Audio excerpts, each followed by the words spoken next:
مخلل الزيتون من المخللات المميزة جدا اللي كلنا بنحبه جنب الأكلات وخصوصا مع البيتزا. في الفيديو ده هنتعرف على أكتر طريقتين بيعتمدوا عليهم ستات البيوت في تخليل الزيتون، وخصوصا أمهاتنا وجداتنا زمان. أول حاجة إن هما كانوا بيجيبوا الزيتون يعملوا له شق طولي من الجنب زي ما انتوا شايفين في الفيديو، أو علامة زائد من فوق، وبعدين بينقعوه في مية وملح لمدة 3 أيام مع مراعاة تغير المية دي مرتين في اليوم والتخلص منها، لأنها بتكون محتوية على نسبة عالية من المرارة اللي نازلة من الليمون. في اليوم التالت بيكونوا مجهزين له خلطة زي اللي هنشوفها في الفيديو ومحلول تخليل وبيخللوه عادي.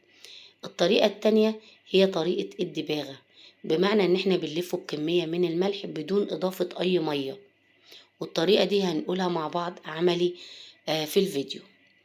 اول حاجة انا جبت 2 كيلو من الزيتون وغسلتهم كويس وصفتهم تماما من المية.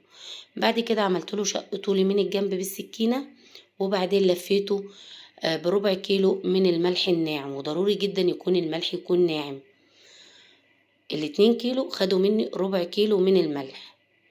بعد ما لفيته كويس حطيته في مصفى، ومن تحت المصفى دي بولة.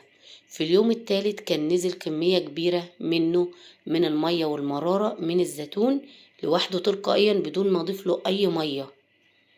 تخلصت من المية دي وبعدين رجعته في البولة تاني، وكنت في الوقت ده مجهزة نص كيلو او كيلو من الشطة انصاص، الشطة الخضراء. قلبتها معاه وضفت له ورقتين من اللورة علشان يعقموه، وبعدين كنت عصرة ربع كيلو من عصير الليمون. القشر قسمته على 3، التلت الأول قطعته قطع صغيرة وضفته على الزيتون وعلى الشطة الخضراء في البولة. وبعد كده التلت التاني ضفته مع ربع كيلو من الشطة الحامية في الخلاط، وربع كوباية من عصير الليمون. ضربتهم كويس في الخلاط ضرب خشن ضرب خشن، وبعدين ضفتهم على الزيتون والشطة. بعدين ضفت لهم معلقة كبيرة من العصفر ومعلقة كبيرة من حبة البركة. بدأت أغلف حبات الزيتون كويس بالخلطة من تحت لفوق. وإضافة أخيرة أنا طبعا غير متاحة عندي، بس لو متاحة عندكم هتكون تمام جدا، بتخلي طعم الزيتون مميز جدا ولذيذ، بتخلي نسبة سكارة فيه كده، وبتخلي كمان شكله مميز في البرطمان وفي التقديم. هي الجزر، لو عندكم ال2 كيلو زيتون هياخدوا منكم ربع كيلو من الجزر المبشور. قبل ما تضيفوه في البرطمان هتقلبوه برضو مع الخلطة ومع الزيتون في البولة. بعد كده هنضيفه في البرطمان، ويفضل طبعا برطمان ازاز. وبعد كده هنكون نجهز بقى اللي هو محلول التخليل. محلول التخليل عبارة عن ايه؟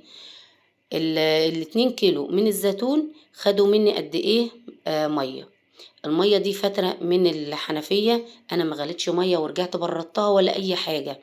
هو هيكون متعقم لوحده لان احنا حاطين فيه عصير ليمون بكميات وفيرة، وحاطين فيه كمان شطة، حاطين فيه ورق لورا، وكمان هنضيف له اضافة اخيرة كده علشان ما يحصلوش عفونة من فوق. ال2 كيلو زيتون خدوا مني 3 مجات من المية، او 3 كوبايات كبار من المية. كل كوباية هضيف لها 3 معالق ل4 معالق كبار من الملح الناعم، وهضيف عليهم العصير الليمون اللي انا عصراه، وهضيف عليهم هو جه بالظبط كوباية الا ربع. قلبت المحلول التخليل مع بعض في المية وعصير الليمون كويس، وضفتهم على مخلل الزيتون من فوق. بعد كده بقى كنت مجهزة التلت الأخير اللي قلت لكم عليه، قطعته قطع صغيرة جدا وضفته من فوق على وش الزيتون. بعد كده كنت مخلية كده حوالي 4 ل5 قرون من الشطة الحمراء، وقطعتها قطع صغيرة برضو مع قشر الليمون، وحطيته غطيت تماما وش الزيتون، وده علشان ما يحصلوش اي عفونة ولا بكتيريا. بعد كده بقى الاضافة الاخيرة واللي هي المهمة جدا، اللي هي ربع كوباية من الزيت، ويكون الزيت ما يكونش ليه ريحة ويكون كويس. غطيت تماما وشه بالزيت علشان ما يحصلوش عفونة ولا بكتيريا. وبكده الفيديو بتاعنا يكون خلص. هسيبه بقى من شهر لشهر ونص لحد ما يتخلل. بتمنى يكون الفيديو عجبكم، وما تنسوش اللايك والشير، والسلام عليكم ورحمة الله وبركاته.